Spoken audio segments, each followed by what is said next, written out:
शक्ति सबकी बात नहीं न शक्ति सबके साथ, करते आए राज सदा शक्ति उनके हाथ। नमस्कार बच्चों, मैं सरिता चौधरी राजस्थान सरकार वेदांता के CSR इनिशिएटिव ई कक्षा में, जिसका टेक्निकल पार्टनर मिशन ज्ञान है, एक बार पुनः आप सभी का स्वागत करती हूँ। बच्चों, हम लोग पढ़ रहे थे शक्ति, सत्ता और वैधता, जिसके अंतर्गत हम लोगों ने अब तक 3 पार्ट पढ़ लिए हैं, जिसमें हम लोगों ने शक्ति का अर्थ और परिभाषा पढ़ा, शक्ति के रूप पढ़े और शक्ति, बल और प्रभाव के अंतर्गत संबंध पढ़ा, यानी अंतर पढ़ा। आज पढ़ने जा रहे हैं शक्ति की संरचना।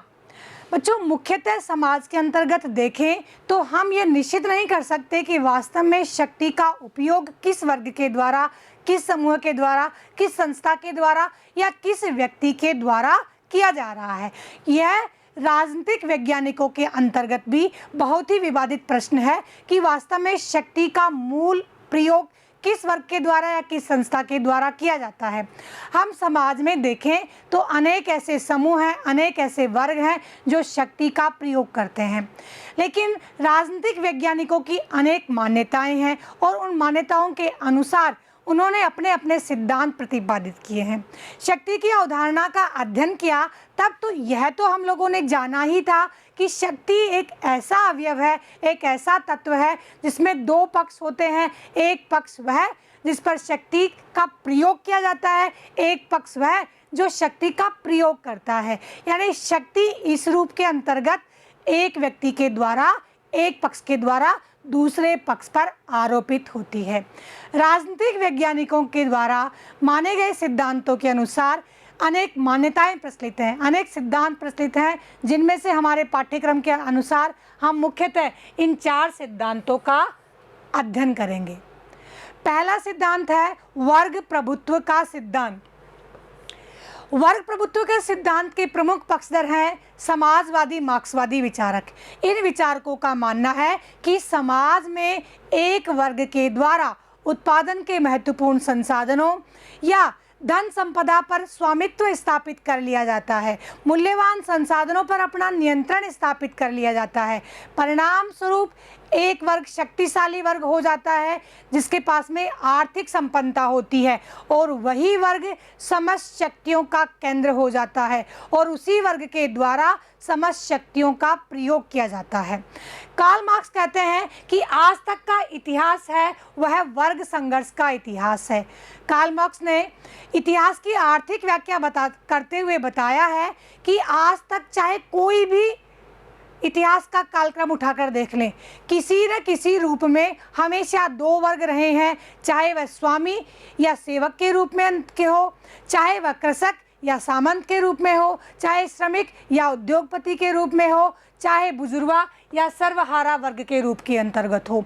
किसी भी रूप के अंतर्गत देखें तो मुख्यतः एक वर्ग हमेशा शक्ति संपन्न रहा है जिसने आर्थिक संसाधनों पर अपना नियंत्रण स्थापित कर लिया है, और यह वर्ग हमेशा वर्तमान की और इतिहास की प्रत्येक अवस्था को प्रभावित करता है और समाज के लिए मानक निर्धारित करता है।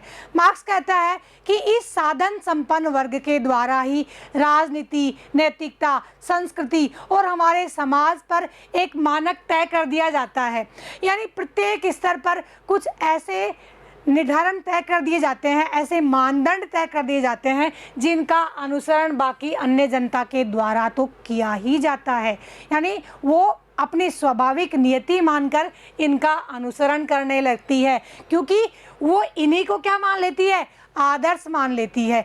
एक आर्थिक संपन्न वर्ग के द्वारा स्थापित किए गए मानदंडों को अपना आदर्श मानकर बाकी जनता के द्वारा उनका अनुसरण किया जाता है, क्योंकि आर्थिक शक्ति पर जिनका नियंत्रण होता है, वास्तव में साधनों का उपयोग, वास्तव में शक्ति का उपयोग और वास्तव में समाज के संसाधनों का उनके द्वारा ही उपयोग किया जाता है, और जनता के द्वारा इस प्रकार का अनुसरण करना उनकी स्वाभाविक नियति कहलाता है।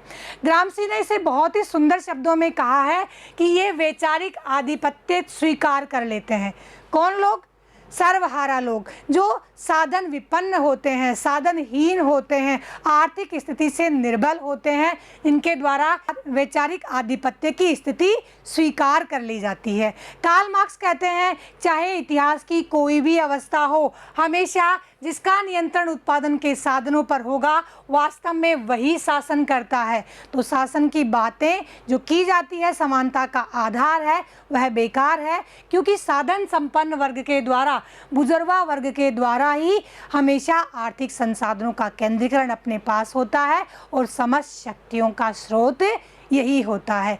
यह मान्यता है वर्ग प्रभुत्व सिद्धांत की, यानी वर्ग प्रभुत्व सिद्धांत मानता है कि हमेशा आर्थिक संसाधनों या आर्थिक साधनों से संपन्न वर्ग के द्वारा ही समाज की शक्ति का प्रयोग किया जाता है।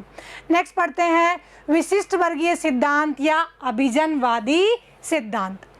अभिजन यानी वे जन जो समाज में अभिष्ट होते हैं, विशिष्ट होते हैं, विशिष्ट होते हैं, यानी विशिष्ट शक्तियों का उपयोग करते हैं, विशिष्ट पदों का उपभोग करते हैं, विशिष्ट भूमिका का निर्वहन करते हैं, उन्हें अभिजन या विशिष्ट वर्ग कहते हैं। आदि विशिष्ट वर्गीय विचारकों की मान्यता यह है कि इसमें शक्ति का असमान वितरण होता है। समाज में हमेशा कुछ विशिष्ट लोगों के द्वारा ही, यानी मुट्ठी भर लोगों के द्वारा ही सारी शक्तियों का प्रयोग किया जाता है और इन शक्तियों का प्रयोग कुछ विशिष्ट लोग करते हैं जिसे विशिष्ट वर्ग कहा है।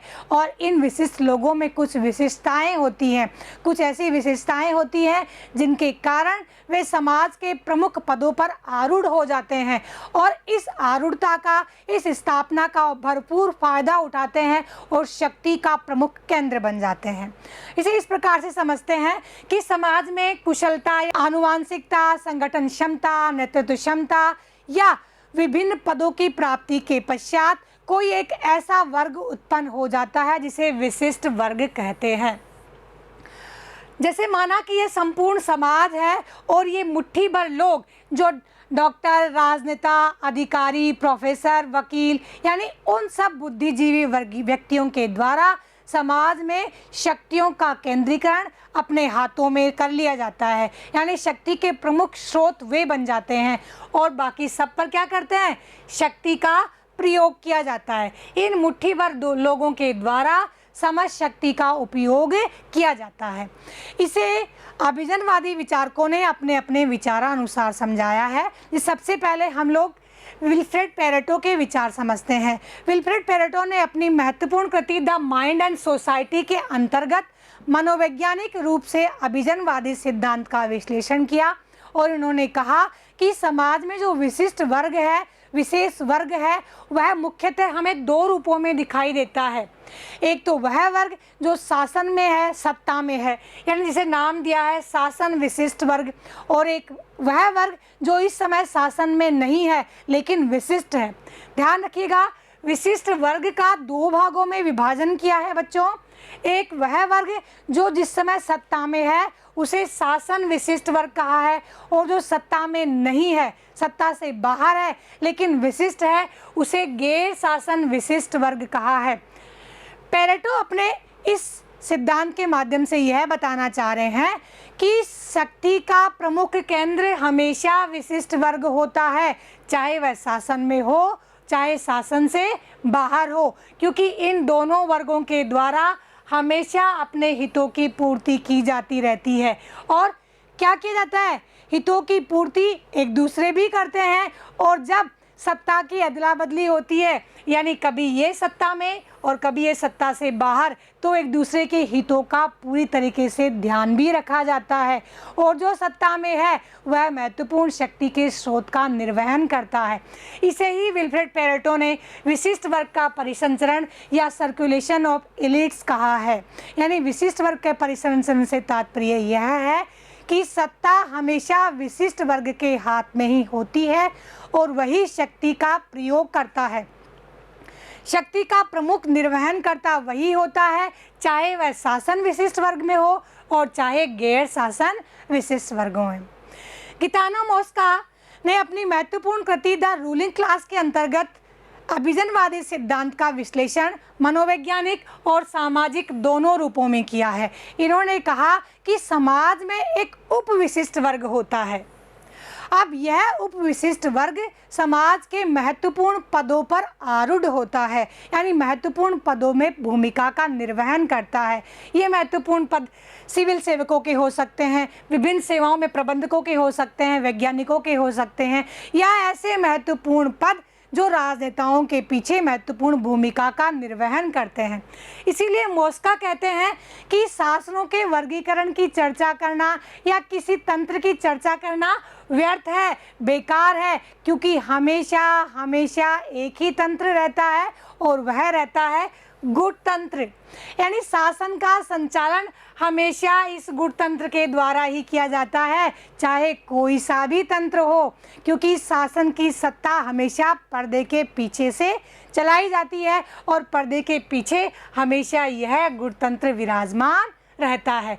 इस तरह से गितानो मोस्का ने उपविशिष्ट वर्ग के माध्यम से अपने अभिजनवादी सिद्धांत को स्पष्ट करने का प्रयास किया। नेक्स्ट है मिशेल्स। रॉबर्ट मिशेल्स जर्मनी के विचारक थे। रॉबर्ट मिशेल्स कहते हैं कि शासन के स्वरूप के अंतर्गत, लोकतंत्रात्मक शासन के अंतर्गत मुख्य रूप से भूमिका जो कोई वर्ग निभाता है तो वह वर्ग है पॉलिटिकल पार्टीज। यानी जनता का शासन नहीं होता, जनता के अधिकारों की कहीं पर बात नहीं होती, या किसी विशिष्ट वर्ग की कोई महत्वपूर्ण भूमिका नहीं होती। महत्वपूर्ण भूमिका होती है राजनीतिक दलों की, पॉलिटिकल पार्टीज़ की, और इन पॉलिटिकल पार्टीज़ के गुटों को ही उन्होंने गुटतंत्र का लोहे नियम कहा है। यानी यह संगठन ही क्या है? गुटतंत्र है। किसने कहा है? मिशेल्स ने। मिशेल्स का मानना है कि राजनीतिक समाज के अंतर्गत लोकतंत्र की आड़ में मुख्य रूप से पॉलिटिकल पार्टीज अपने ध्येयों की, अपने लक्ष्यों की पूर्ति में लगे रहते हैं, अपने स्वार्थों की सिद्धि में लगे रहते हैं, और इसी संगठन का जो गुटतंत्र है वास्तव में वही शक्ति का निर्वहन करता है। बाकी लोकतंत्र की बात तो केवल थोती कल्पना है। आगे बढ़ते हैं, नारीवादी सिद्धांत। देखो बच्चों, नारीवादी सिद्धांत का जो आधार है वह मुख्य रूप से लैंगिक आधार है। यानी लैंगिक आधार पर समाज में दो वर्गों का विभाजन किया गया है, एक पुरुष और दूसरा महिला। अब इस सिद्धांत की मान्यता यह है कि समाज में मुख्य भूमिका का निर्वहन पुरुष वर्ग के द्वारा ही किया जाता है और शक्ति का केंद्रीकरण पुरुष वर्ग ही होता है, क्योंकि मुख्य कारण पितृसत्तात्मक एवं पुरुष प्रधान समाज का प्रचलन होने के कारण, इतिहास से आज तक ऐसा ही होने के कारण महिलाओं के कार्य को और महिलाओं की भूमिका को नगण्य माना जाता है और पुरुषों के कार्य और पुरुषों की भूमिका को प्राथमिकता दी जाती है।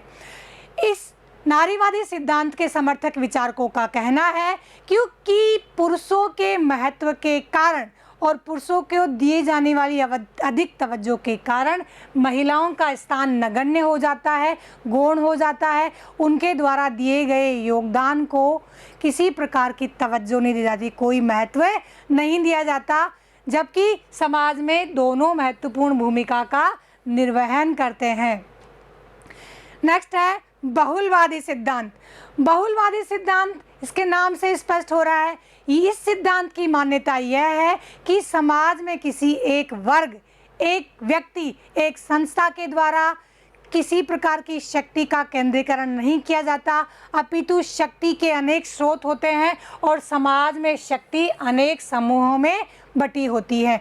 और वर्तमान उदार लोकतांत्रिक शासन व्यवस्थाओं के अंतर्गत इस शक्ति की प्राप्ति के लिए सौदेबाजी होती रहती है। यानी निरंतर समूह यह प्रयास करते रहते हैं कि मुझे लाभ कैसे, कभी कोई वर्ग, कभी कोई वर्ग और कभी कोई वर्ग। शक्ति का परिसंचरण चलता रहता है आगे से आगे, और इस क्रम में शक्ति अनेक समूहों के अंतर्गत बटी रहती है और ये समूह एक दूसरे के हितों की पूर्ति करते रहते हैं। बहुलवादी सिद्धांत की मान्यता यह है कि समाज में सार्वजनिक हित की वृद्धि करना ही वास्तव में शक्ति का प्रयोग करना है। यानी शक्तिशाली वही है, शक्ति का केंद्र वही है जो सार्वजनिक हित की वृद्धि करता है और सार्वजनिक हित की वृद्धि करके समाज में समरसता या समानता की स्थापना करता है। इस तरह से बच्चों हम लोगों ने शक्ति की संरचना पढ़ी, जिसमें प्रचलित मान्यताओं के आधार पर आपके पाठ्यक्रम के अनुसार 4 सिद्धांतों का अवलोकन किया। वर्ग प्रभुत्व का सिद्धांत, अभिजनवादी सिद्धांत, बहुलवादी सिद्धांत और नारीवादी सिद्धांत।